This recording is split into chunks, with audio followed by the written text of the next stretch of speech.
Night 10 గంటలకి ఎక్కడ start అయింది పెయిన్? సెంటర్లో స్టార్ట్ అయింది. మళ్ళీ అట్నే కొంచెం ఈ సైడ్లో దిగండి మళ్ళీ పొల్లి కొనుక్కొని మళ్ళీ ఈ సైడ్ కొనుక్కొని మళ్ళీ అట్నే కూర్చుంటానా పనుకుంటానా మళ్ళీ 2 మాటలు నడిచినానా బాత్రూమ్ పోయి కూర్చున్నానా మళ్ళీ నిద్ర లేదా అదే మధ్య ఉంది. గుండె భారంగా ఉన్నిందా? గుండె మీద ఏదైనా బరువు పెట్టినట్టు పెయిన్ ఉండింది. ఈ సైడ్ లో వచ్చి మంట ఎక్కువగా ఉంది. ఈ సెంటర్ సైడ్ మంట ఎక్కువ ఉండింది. ఆయాసంగా ఏమన్నా ఉండడం, చెమటలు ఎక్కువ పట్టడం? చెమట ఎక్కువ పట్టింది. మళ్ళీ వెంటనే తుడుచుకుంటా 5 నిమిషం బాగుంది. మళ్ళీ నాకు తెలియకుండా మళ్ళీ చెమటలా పడుతూ ఉంది. వచ్చారు, ఇక్కడికి వచ్చిన తర్వాత మనం ఈసీజీ తీసాం.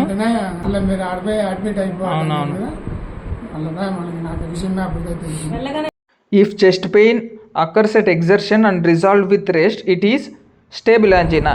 If chest pain occurs at rest, if there is ST elevation MI. If there is ST depression, it can be unstable angina or NST elevated MI. In NST elevated MI, there is tropi elevation, but unstable angina, there are no biomarker elevation. If there is associated left ventricular failure, reduced ejection fraction, we have to give diuretics.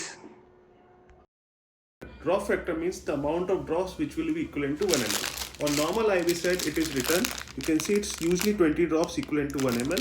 On the micro side it is usually 60 drops to 1 ml. So how will you do that? Suppose I order 120 ml per hour. So 120 per hour we need to convert into minutes. So 120 divided by 60, simple, it will come to 2, and just multiply it by your drop factor. So 20 drops. So 120 divided by 60 equivalent to 2, and into your drop factor means 40. 20 into 40. So 40 drops per minute. You can try this with different fluids.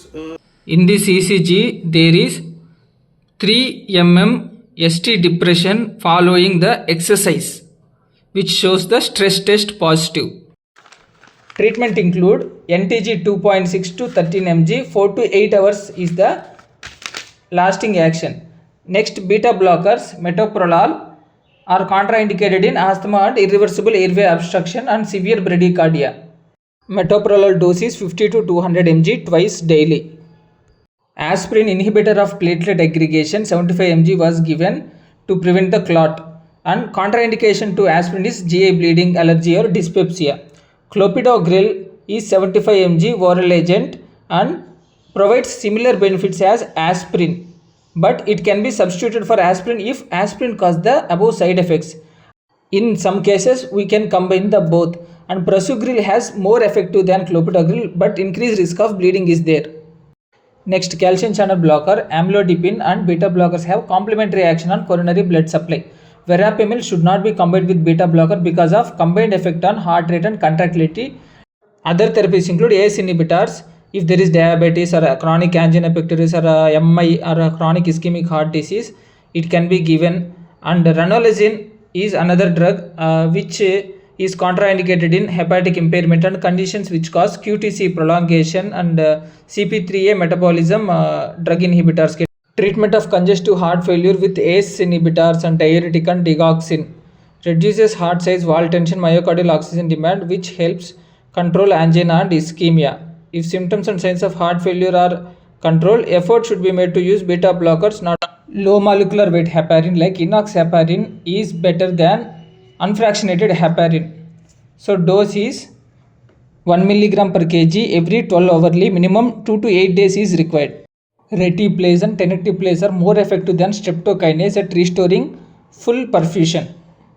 Retiplase is double bolus regimen, 10 units bolus and after 2 to 3 minutes again 10 units given.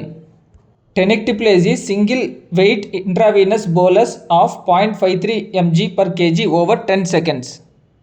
TPA, altiplase 15 mg bolus followed by 50 mg intravenous over first 30 minutes followed by 35 mg over next 60 minutes.